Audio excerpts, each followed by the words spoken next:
Hiya, today's video is going to be all about tips to prevent your eyeshadow from creasing. So whether you're using a cream, a powder, whether you're priming your eyes or not, there are loads of suggestions in here for how to get the longest wear out of your makeup. As always, everything I've used is listed in the description of the video, so if you click to make the video full screen, the title will come up along the top, click the arrow next to it and a full list of everything will drop down. Now, before we begin, I thought I'd go into a few little tips on eyeshadow prep and eye makeup prep. Now, Lorena, you'd said to me you're using a hydrating concealer, you're using a primer, you're taking all of these steps to get your makeup to look as fresh as possible, but it still looks like makeup. I've got a couple of things I would suggest for you. So I'm going to go in with the Clinique Moisture Surge today. This is a dedicated eye cream. Now, I don't always use a dedicated eye cream. Often I just take my moisturiser all the way around the eye area. But what I would say to you is something like this that's in a gel-like consistency does two things. If you're using it before bed, it's going to be really great to just give the eyes that really well needed dose of moisture and hydration. But if you're not using it before bed, let's be honest, we all know the rules that it's going to be great to kind of keep up this great skin routine, be really patient. But sometimes you might have a new baby, you might be unwell, whatever it might be, if you're not necessarily able to commit to that skincare every night, that gel is the kind of thing that gets you out of a tight corner, that sorts you out when you're a bit hungover, that will just instantly resurrect if you're feeling a bit dry in these areas. So as you can see, I've pressed that on and it actually hasn't disrupted the makeup pad on around it. Now, in terms of my two-step theory, on my eyes, I'm going to go in with cream and a shadow today. So around my eyes for concealer, I'm not going to conceal the lids. I'm just going to go into these inner corners and brighten everything up. I'm using the It Cosmetics By Under Eye Illumination to do this. Have I got a concealer brush here is the next thing. This one will masquerade well as a concealer brush. The reason I'm not going to take this all the way over the lids is that in order to prevent creasing, what we ultimately want to do is use as little product as possible to give us the maximum effect, because the more product we have on, the more likely it is to spill and run into a fine line and look like a crease. So if I was to take this all over the lid and then go in with my creamy stick and then go in with my powder, it's a lot of layers. Whereas doing it in this way, I'm adding the brightness to the areas that feel a little bit more dull and then leaving the rest to look nice and fresh so that I can build those with my shadow stick.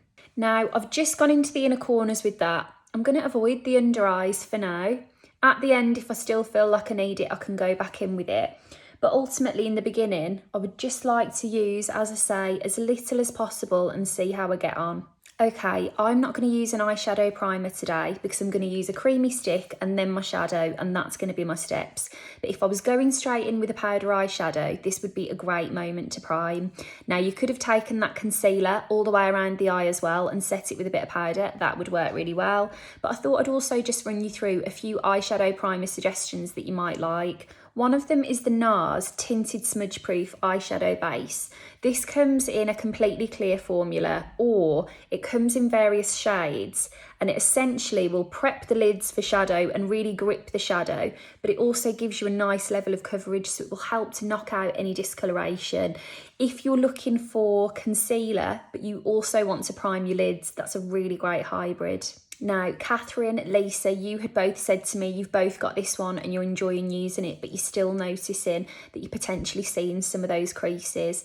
What I would say is reduce the amount of it that you're using. If you can try a much smaller amount and see how it will last, because actually a tiny bit of that will go and make a really big difference, but too much will add to the kind of heaviness of the product on the eyes. So try reducing the portion size and see how you go, because that one will hopefully really do a great job. A couple of others I just thought I would suggest: the Peaches and Cream Eyeshadow Primer, great affordable option. This is more of a kind of gel-like tacky consistency, but it dissolves down into this really sheer, you could see the colour it was that it came out, but then it dries almost translucent, really good at gripping the shadows. If you have particular colours that you really enjoy wearing and you know you always gravitate to. The MAC Pro Longwear paint pots come in various different colours. Again, that's a nice silky cream that can be used alone or will cling to any shadow that you put on top of it.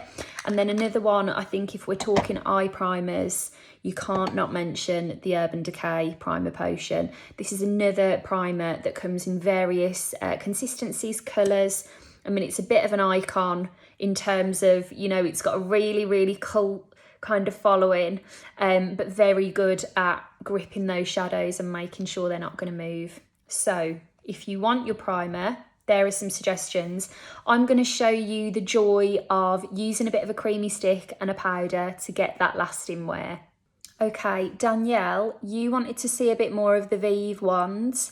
And then Annette, you had said to me that you're struggling with your technique for creams in general and getting them to stop creasing. Now, what I would say to you is it's totally up to you whether you want to go for your fingers or a brush. But often with creams, it can be really good to get the first feel for it with your finger, soften it with a brush if needed, and also it can be really great to do one eye at a time. The reason being, lots of great creams have this lovely kind of dual benefit that when you first get them on, they're creamy enough to blend just with your finger like this one has been, but then once they dry, they're not going to go anywhere. But that said, you need to get it smudged straight away so that it doesn't dry on you before you've had a chance to blend it. Okay, so shadow stick is on both sides. What I think is going to be nice now, I mean, you've got a number of options. You can see there, I really need to seal that crease before everything starts rubbing into it. I might actually just add a tiny bit more colour to this side so that I haven't completely diluted it when I've blended it. I might as well do the same on this side. And then what we want to do is decide, do you want to just intensify this colour? In which case you could layer something exactly the same on top. Or do you want to make your eyes pop a bit more? In which case you might want to add, you know, a gold or a shimmer or something like that. Or also, do you just want a completely translucent finish and you want this colour to stay as it is? In which case, just use a bit of your setting powder.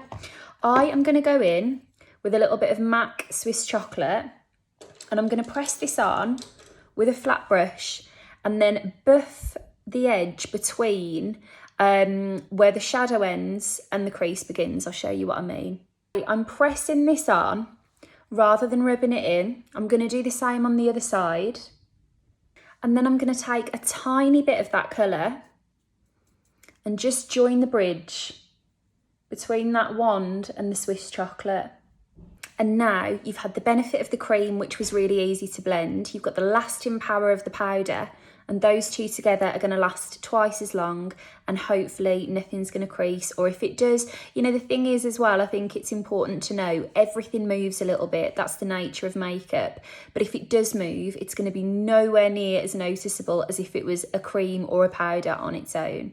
Just to finish the look, I'm going to take some of my Peaches liner in Memphis. I can't believe I forgot to say this to you, but I'm also just going to powder that concealer to set it into place. That is one of the top tips I can give you. To get your concealer to stay exactly where you've put it, just put a little bit of translucent powder over the top. Okay, and I'm just going in with a little bit of Victoria Beckham's Future Lash to finish everything off. Okay, and there you go. Hopefully some of those tips will make a big difference for you. But ultimately, just remember, keep that eye area hydrated and then try and use more than one step. And whatever kind of makeup look you're going for, you're going to give it an extra chance to last really well. But thanks so much for watching. If you want to see a video on anything else, let me know in the comments and I can make it for you. And I'll chat to you again very soon.